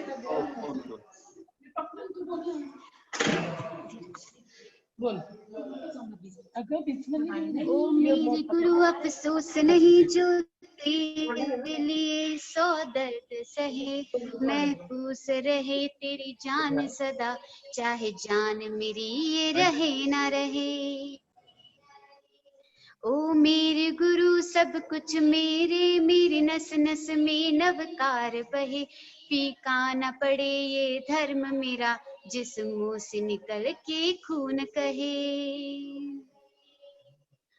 तेरे संग संग मैं चल जावा, गुल बन के मैं खिल जावा, इतनी सी है दिल की आरज़ू। तेरे दर्दों को सह जावा, तेरे पैरों में बिछ जावा, इतनी सी है दिल की आरज़ू। ओ हो ओ हो हो ओ हो। पैरों से निकलते खून बहे, फिर भी न कोई एक शब्द कहे, आबाद रहे ये धर्म मेरा, जिन शासन की आन रहे। गुरुवर मेरे मुझ पे उपकार निराला था, कुर्बान हो गए बेवजह, वो जैन धर्म का सितारा था। तेरे संग संग मैं चल जावा, गुल बन के मैं खिल जावा, इतनी सी है दिल की आरज़ू।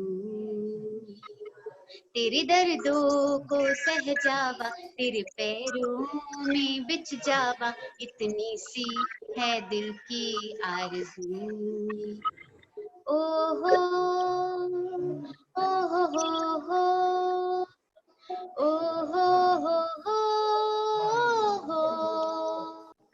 नमोस्तु महाराज जी, नमोस्तु। बहुत सुंदर, बहुत सुंदर। कितनी सुंदर आवाज पाई है, इसलिए तो हर्षा इतनी हर्षित रहती है हमेशा। आइए चलते हैं परम पूज्य गुरुदेव की आरती करने के लिए। मैं पुनः आप सबसे निवेदन करूंगा कि आरती के पश्चात गुरुदेव हमारे लिए मांगलिक प्रदान करेंगे। यदि हम गुरुदेव की आरती हमारे घर में बैठ के करते हैं, उसके बाद उस आरती को लेते हैं, परम पूज्य गुरुदेव जब मांगलिक देते हैं अपने शरीर पर हाथ लगाने के लिए कहते हैं, तो उसके प्रभाव कुछ अलग होते हैं। अतः आपसे निवेदन करूंगा कि सभी लोग अपने घर में आरती जला लें और परम पूज्य गुरुदेव की महाआरती करने का सौभाग्य प्राप्त करें। आइए चलते हैं परम पूज्य सरस्वताचार्य देवनंद जी गुरुदेव की महाआरती करने के लिए। आवाज होगी श्रद्धेय वंदनीय वैशुति दी की। बोलिए परम पूज्य सरस्वताचार्य देवनंद जी गुरुदेव की जय। जय कारा गुरुदेव का जय। जय गुरुदेव। और आज की आरती करने का सौभाग्य प्राप्त कर रहे हैं, आज अनु का जन्मदिन है और अनु के जन्मदिन के अवसर पर सौभाग्य प्राप्त कर रहे हैं पवित्र कुमार जी, मनोज कुमार जी, दूरीचंद साहू जी औरंगाबाद, जिन्हें परम पूज्य गुरुदेव बड़े प्यार से भट्टारक कहते हैं। आइए आरती प्रारंभ करते हैं। प्रज्ञा शमन श्री देवनंदी जी महाराज की जय जय गुरुवर भक्त पुकारे आरती मंगल गावे करके आरती देवनंदी जी मोहती निरंश जावे गुरुवर के चरणों में नमन ऋषिवर के चरणों में नमन यतिवर के चरणों में नमन गुरुवर के चरणों में नमन शागड़ में जन्म लियो है कन्या शीला माता प्रेम चंद्र जीविका तुम्हारी हर्षित मन मुस्कुराता नगर में सज्जन मंगल गावे ओ नगर में सज्जन मंगल गावे तोरे नदी समावे करके आरती देवनंदी मोहती निरंश जावे गुरुवर के चरणों में नमन ऋषिवर के चरणों में नमन यतिवर के चरणों में नमन सूर्यवर के चरणों में नमन सूरज साहे तेज नाम बुलाए मन आया गीता बचपन आई जवानी घर से मन अपनाया ये सब कुछ तो नाश वाले हो ये सब कुछ तो नाश वाली कावड़ी राग जगावे करके आरती देवनंदी मोहती निरंश जावे गुरुवर के चरणों में नमन ऋषिवर के चरणों में नमन यतिवर के चरणों में नमन गुरुवर के चरणों में नमन बुद्धू सागर गुरुवर ने तुम्हें दीक्षा दी वो धारा देखत तन की कोमलता को देवनंदी ने पुकारा चारित्र कर चढ़ गए गुरुवर चारित्र रथ पर चढ़ गए गुरुवर नंदी बाट निहारे करके आरती देवनंदी मोहती निरंश जावे गुरुवर के चरणों में नमन ऋषिवर के चरणों में नमन यतिवर के चरणों में नमन सूर्यवर के चरणों में नमन कन्नड़ जीवन मंगल ब्रह्मण मिलकर जो गुण गावे स्वर्ग संपदा सब सुख पावे मनुष्य जन्म फल पावे दिव्य ज्ञान तुम साम पावे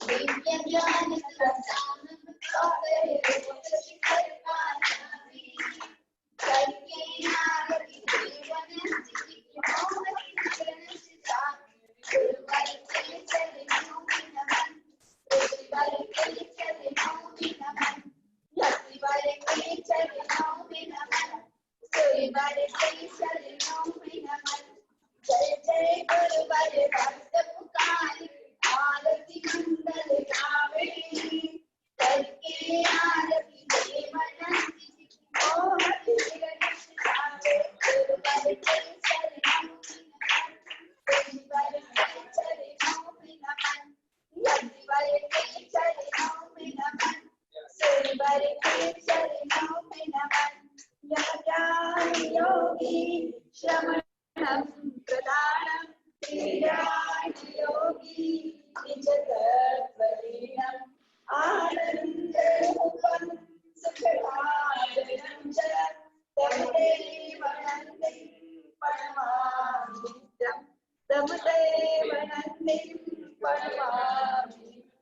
जय परम पूज्य आचार्य गुरुवर प्रज्ञा शमन श्री देवनंदी जी महाराज की पारस भाई जय। पारस भाई आज शिलांग से भी कोई परम पूज्य गुरुदेव के समोशरण में सम्मिलित होने का सौभाग्य पाया है। अभी आपने किसी को लाया था, शिलांग से था कोई। गुरुदेव पिछले काल में कोरोना ने बहुत भयभीत किया है। औरंगाबाद महानगर ने कोरोना के इस महाप्रकोप में महावीर साहू जी जैसा एक धर्मपरायण व्यक्तित्व गवाया है। हे स्वामी, आपके आशीर्वाद ऐसे फलीभूत हुए हैं कि एक हमारा युवा कार्यकर्ता, आपके आशीर्वाद से स्थिति बहुत निश्चित रूप से बिगड़ गई थी, लेकिन आपके आशीर्वाद से वो युवा कार्यकर्ता कल बिल्कुल स्वस्थ होकर के अपने घर वापस आ गया है। आपके आशीर्वाद पुनः चाहिए इस संकट काल में, इस भय काल में। आपका मांगलिक, आपके प्रवचन, आपके आशीर्वाद हमारी प्रेरणा है, हमारी ऊर्जा है, हमारा संबल है। अतः गुरुदेव, आपसे निवेदन करता हूँ, हमें आशीर्वाद के रूप में मांगलिक प्रदान करे और इस महासंकट से मुकाबला करने का जज्बा पैदा कर दे। परम पूज्य सरस्वताचार्य देवनंदी जी गुरुदेव।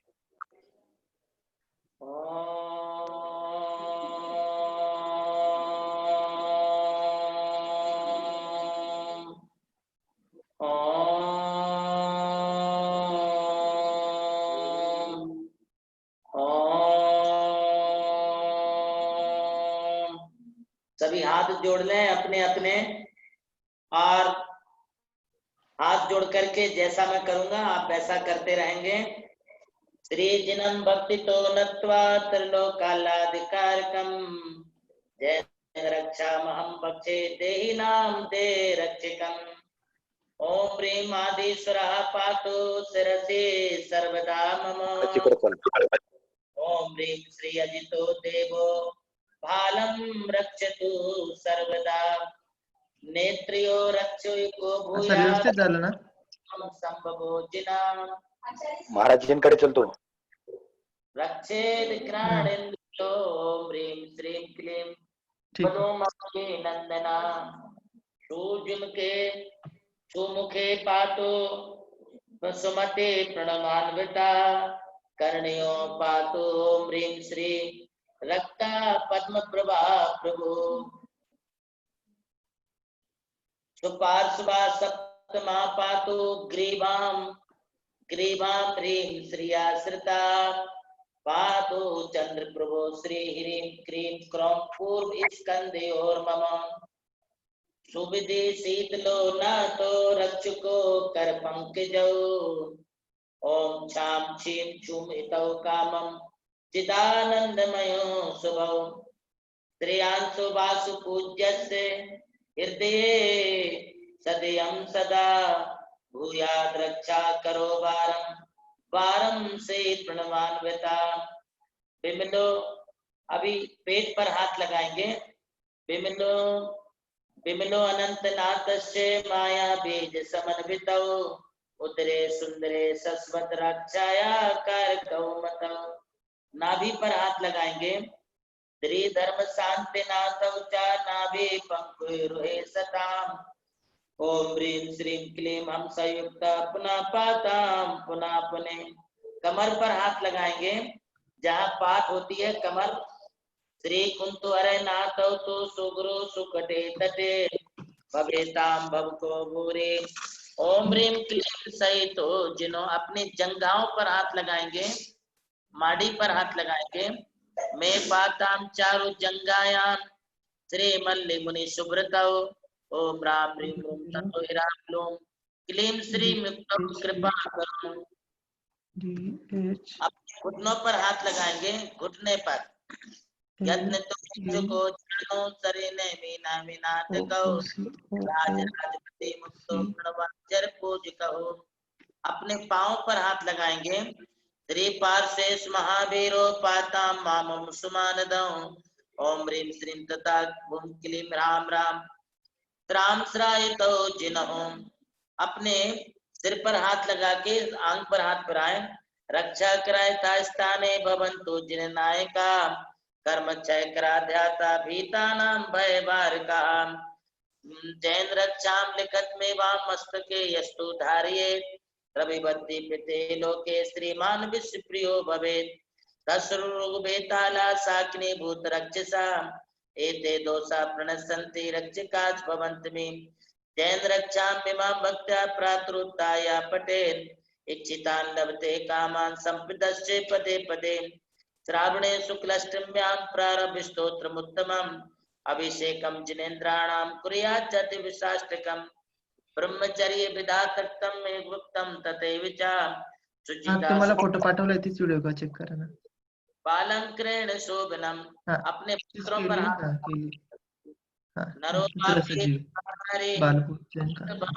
विशन दिनम दिनम कुर्यात जाप्यम सर्वार्थ सिद्धे ब्रह्मचर्य बिता तुभ्यम एक मुक्तम तते विचा सुचिता शुभ वस्त्रेण बालंक्रेण शोभनम एकायाम तु विधातव्यम उद्यापनम महोत्सवम बीजा बुद्धि समायुक्तम कर्तव्ये सज्जने जिने. ओम ह्रीम हरम नमो रंताणम नमो जिनाणम राम ह्रीम रोम रहाम आ प्रतिचलित भक्तराय ज्रोम ज्रोम नमः स्वाहा. रिद्धि मंत्र पूजन प्रसादात सर्वेषां सर्व शांति भवतु. विश्वचिका कोरोना दे ज्वर महामारी विनाशनम भवतु स्वाहा. ओम ह्रीम अरहम नमो ओहि जिनाणम शिरोरोग विनाशनम भवतु. ओम ऋणम परमो हि जिनाणम नासिका रोग विनाशनम भवतु. ओम ऋण सब्बो हि जिनाणम अक्षिरोग विनाशनम भवतु. अनंतो हि जिनाणम कर्ण रोग विनाशनम भवतु. ओम ह्रीम अरणम संबिन सोदानम श्वास रोग विनाशनम भवतु. ओम ह्रीम नमो क्षीर सवीणम अष्टादश कुष्ठ गंडमालादिक विनाशनम भवतु. और सभ्य सवीणम समस्त शीत ज्वर कोरोना महामारी विनाशनम भवतु. ओम ह्रीम महर सवीणम सर्व व्याधिर विनाशनम भवतु स्वाहा. सर्वेषां सर्व भक्त जनानां सर्वेषां कल्याणमस्तु. कमलाभिमुखी सदास्तु. दीर्घायुरस्तु कुलगोत्र समृद्धिरस्तु. आरोग्यमस्तु. अभिमतार्थ फलाप्तिरस्तु. भद्रम तवास्तु जिन पुंगव भक्तिरस्तु. आशीर्वाद सभी के लिए. नमोस्तु गुरुदेव, नमोस्तु गुरुदेव, नमोस्तु गुरुदेव. बोलिए परम पूज्य सरस्वताचार्य देवनंद जी गुरुदेव की जय. मेरा एक निवेदन सभी के लिए रहेगा, भले ही आपकी आवाज परम पूज्य गुरुदेव तक कानों में नहीं जाएगी लेकिन उनके दिल तक निश्चित रूप से पहुंच जाएगी. अतः अपने स्थान से बिल्कुल 3 बार जोर से सब लोग अपने अपने घर से परम पूज्य गुरुदेव के श्री चरणों में नमोस्तु प्रेषित कर ले. नमोस्तु गुरुदेव, नमोस्तु गुरुदेव, नमोस्तु गुरुदेव. आइए परम पूज्य आचार्य श्री की आज्ञा से चलते हैं. 1 मिनट, सिर्फ 1 मिनट लूंगा. मैं आप सबको ये कहना चाहता हूं कि परसों एक बहुत बड़ी अमावस्या है जिसे हरियाली अमावस्या भी कहते हैं. ये सोमवती अमावस्या है. ये साल में 1 बार आती है और इस सोमवती अमावस्या के दिन शाम को ठीक 6 बजे नमोकार तीर्थ पर महादेवी पद्मावती का हरियाली अमावस्या के निमित्त पूजा की जाएगी. ये ऑनलाइन पूजा चलेगी. भाई पारस जी, इस ऑनलाइन पूजन में आप सब लोग अपने घरों पर पद्मावती की मूर्ति या पद्मावती की फोटो रख करके जो हम यहाँ क्रिया करेंगे आप वहां भी क्रिया कर सकते हैं. और जिनको भी माता की शांति धारा में, अभिषेक में, पूजा में नाम देना है या उनके 16 श्रृंगार में अथवा उनकी गोद भराई में नाम देना है तो वो अपने नाम भी यहाँ पर ऑनलाइन दे सकते हैं. उनके नाम से यह पूजा यहाँ पर कराई जाएगी. जो सोमवती हरियाली अमावस्या की पूजा को कराता है उसे साल भर जो है अनेक प्रकार के धन धान्य व्यापार आदि की वृद्धि के साथ सुख समृद्धि शांति समाधान होता है. घर में भर भराटे से संपत्ति आदि बढ़ती है एवं उनके घर में जो है सुख शांति का वातावरण रहता है. कोई बीमारी आदि नहीं आती है. तो यह कार्यक्रम 20 तारीख को शाम को ठीक 6 बजे प्रारंभ हो जाएगा. आप 5:45 बजे जो है हमारे साथ जुड़ जाइएगा. भाई पारस जी, इसी जूम चैनल पर आपके लिए इस कार्यक्रम को ऑनलाइन आयोजित करना है. जी गुरुदेव, जी गुरुदेव. परम पूज्य सरस्वती